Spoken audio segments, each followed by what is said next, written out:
Good morning, everyone. Today it's time for me to go to the market. I prepare like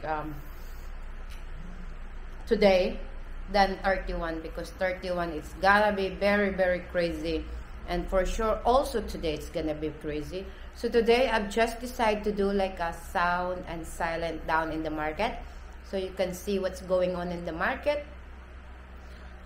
You can't understand what they're saying because they speak a Pampangan. However, you will see the action over there. So let's keep going and start our journey today.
Oh, kuya. Good morning. Vlogger ka. Mamaya na, no? Namalengke ka yata.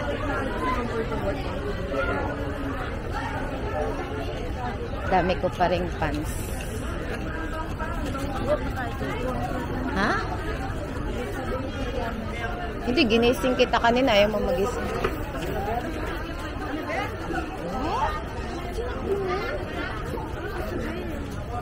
Ginising mo. Kaya pa.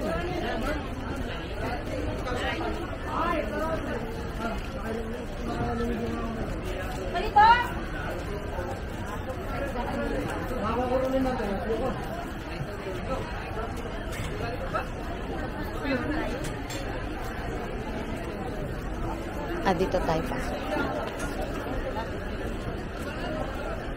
Hindi pala dyan. Kaso lang po, 3.5 lang po.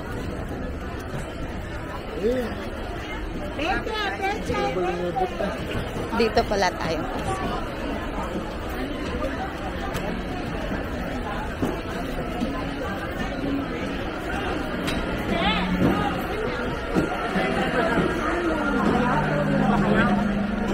Pero magsisira pa.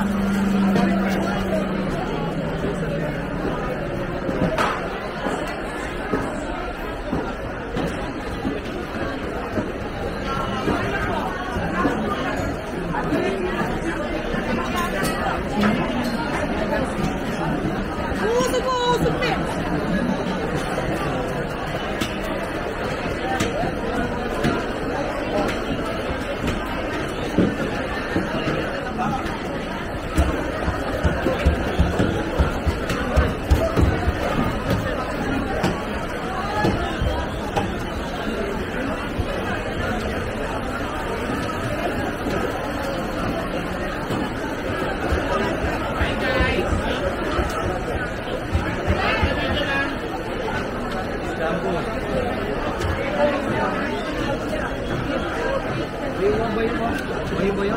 Lagyan, boyo mate. Boyo mate. Boyo. O, nalagyan.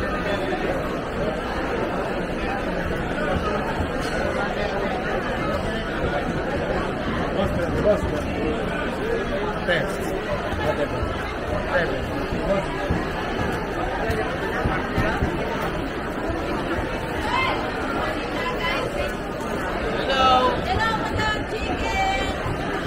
Nakalimutan ko na sana yung pwesto ni ano.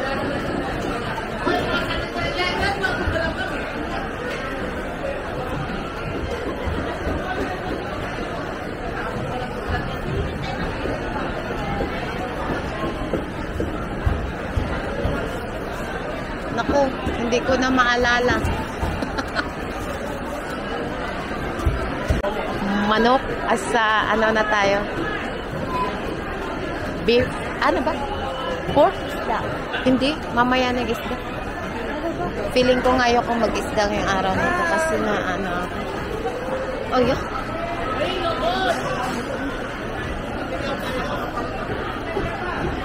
Bakit kaya ganito yung mga manok? Dito na lang kaya tayo mag-ano. Hasim, ha? Kasi puro frozen sila. Ayan, oh. Ako daw. Oh. Pero gusto ko pa rin yan. Ilag gagawin mo. Ah. Na.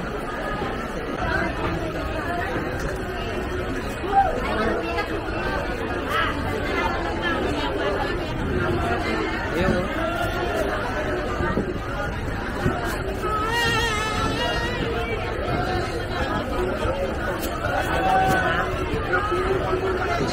Dahil rubber rice po ito kapag natuyo. Ano yun? Anong gagawin? Manok na mga ganyan. Hello! Shoutout pala!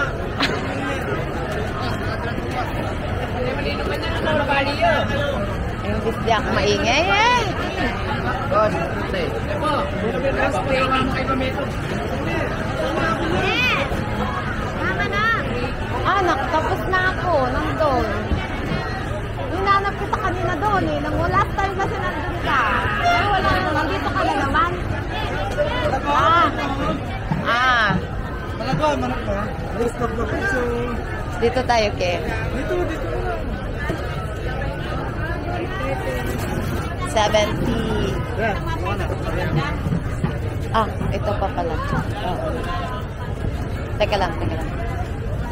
Oo nga, pupunta pa tayo doon.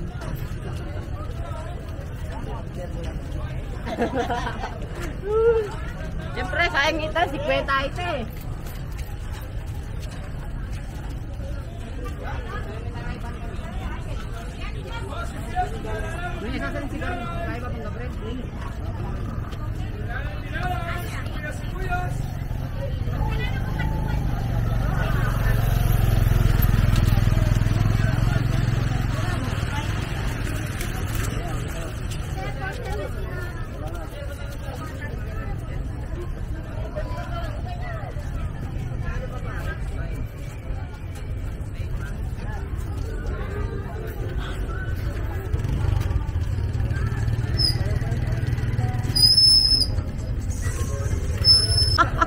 Ano? Ha? Suki ko. Hindi, si Suki ko nagulay. Ay, bili tayo niyan mamaya kasi kailangan ko yan sa ano. Lulutuin ko na seafoods. Tapos, iniisip ko bukas mag-seafoods na naman ako ng gabi. Wapin. Lulutuin ko na seafoods. Anong lulutuin mo? Squid. Oh, bibili pa ako niyan. Squid. Squid. Shrimp. Ay, yung lagi kong niluluto. Saan naman ako bibili nun? Kung palengke mo, dapat may spaghetti din. Minsan lang yun, akala mo. Titingin na lang tayo doon, baka meron. Para ano. Bukas ko na yung bibilin. Meron yan doon, marami yan doon sa ano. Tsaka di naman ako mag-uuso ngayon ng 12 fruits. Turbo lang yan sa akin. Ay, wala na naman silang vegetables.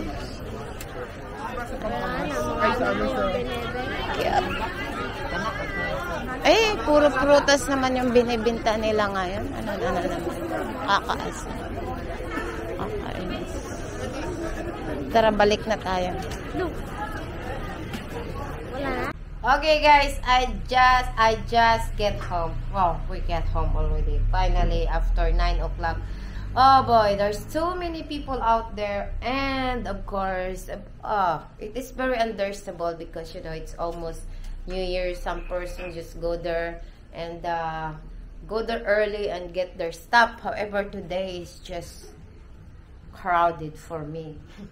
And today is like crazy thing in market today is I don't even see any onion over there. There's like onion over there and it's so ugly.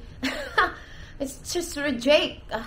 Something like going on onion. However, it's just crazy like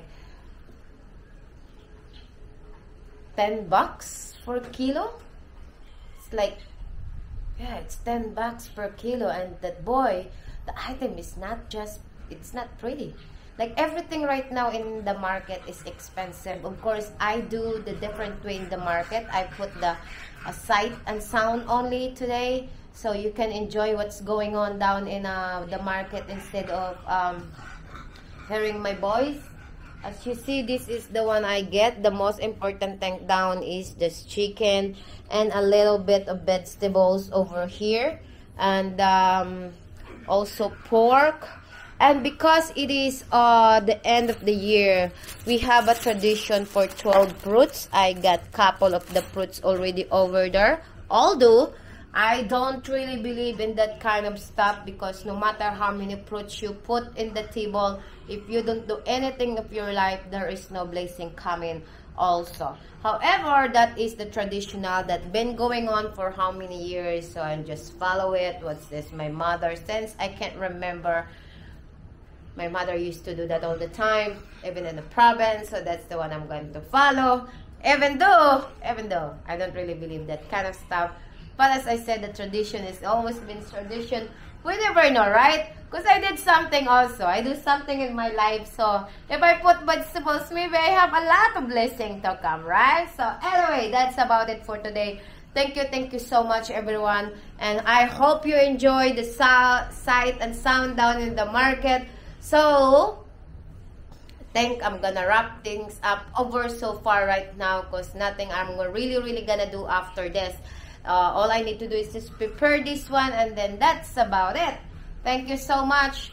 Of course, happy New Year to all of you. Stay safe, and of course, stay healthy all the time.